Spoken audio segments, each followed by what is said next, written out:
The game Fallout 4 has a large catalog of weaponry suited for a wide range of scenarios, but I want to be a caveman and bonk with big stick, so I wondered, is it possible to beat the game Fallout 4 with only melee weapons? I start my journey by crafting the perfect psychopath, a man who doesn't believe in the Geneva Convention and whose only hobbies include detaching heads from shoulders and eating bullets, a man who I affectionately dubbed Big Joe.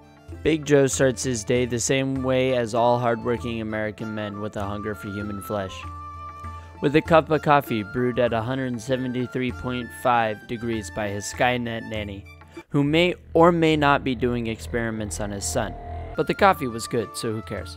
Following his coffee break, Big Joe takes a seat on his couch and excitedly waits for the end of the world. After a little while, the Vault-Tec rep came knocking on my door and asked for all of my personal information, which I gave with no hesitation. After he finished writing my social security number on a dirty McDonald's napkin, the military starts ushering people into the vault. I make it inside, but not before getting a face full of nuclear material at dangerously high speeds. But I'm sure that's fine. I get frozen, my wife gets shot, my baby gets stolen. Finally, I am a free man. I am then released from my containment pod and do what any reasonable man who just witnessed his wife's murder. I ignore her. Instead, I opt to escape, because if I survived, other people must have, and that means there is murder to be done. Upon reaching the surface, I begin scrapping everything that isn't nailed down and turning it into shelves. Why, I hear no one asking? Because the idiot's Avant perk is broken and lets me 3 times my experience points randomly based off of how low my intelligence is. Meaning, the dumber I am, the faster I level up, and I'm pretty dumb. I use this method to get to level 4 before leaving Sanctuary Hills. I then head straight to Concord, where I kill some raiders, not to help Preston, but for loot, because I cannot in good conscience help that war criminal. After dealing with the raiders and getting dressed in the proper wasteland attire, I begin to make my way to Diamond City. On my way, I faced a few challenges. The worst was when I tried to kill these super mutants that spawned in front of Diamond City that killed me and made me restart my entire journey. After I made it back, I helped Piper get back into Diamond City and went to Nick's office, where his assistant told me he was missing. I told her that I would find him, but only if I got paid. She didn't like that very much, but agreed anyway. I make it to the train station where Nick Valentine was being held, and fight the triggerman inside. As I go through each room, I learn that bullets hurt, and I go through a lot of healing items trying to find Nick. When I reach Nick, he's not alone, so I snuck up on Dino and hit him really hard until he stopped fighting back. After I unlock Nick's cell, he pulls out a cigarette, which raises many questions like, do synths have lungs? And if so, can they get cancer or drown? Too many questions. With answers we may never know. When I recover from my synth anatomy themed existential crisis, I make my way to Skinny Malone. I then try to convince Darla to attack Skinny. It does not work. Due to talking no longer being an option, I take a lot of drugs and start swinging my bat until everybody else stops breathing. I then return to Diamond City for my money. There, Nick tries to help me find my son. He tells me we need to break into a man named Kellogg's house.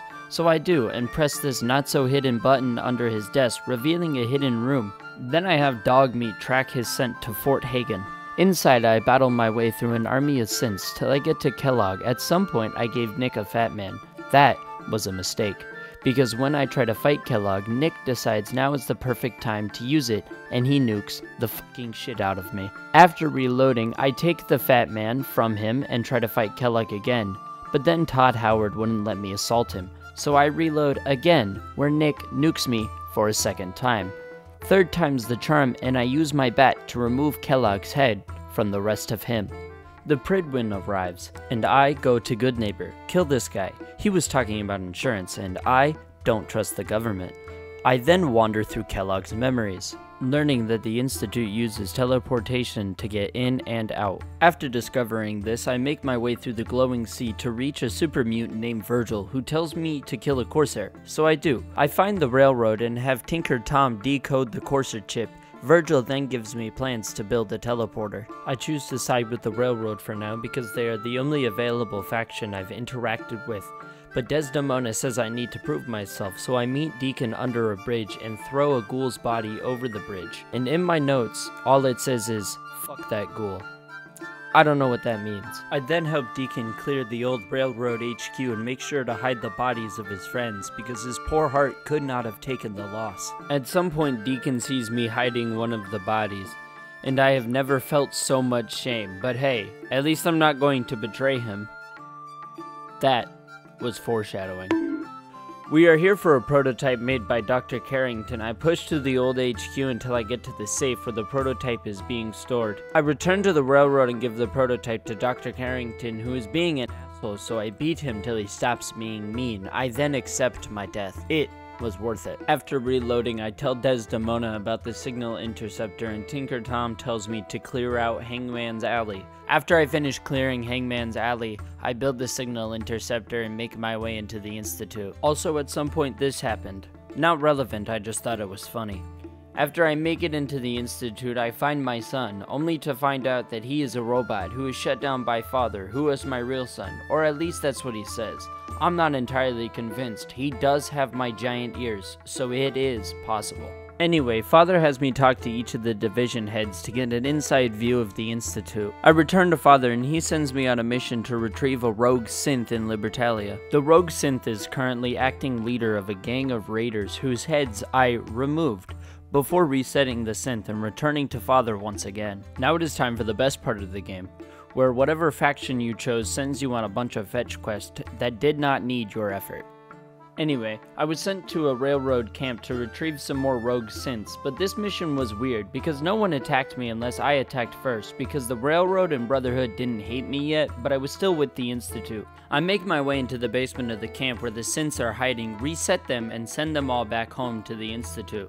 After that, I needed to meet father in the ruins of CIT, which seemed like an easy mission. Go in, kill some super mutants, but in my infinite stupidity, I got lost and wandered around for like half an hour looking for father.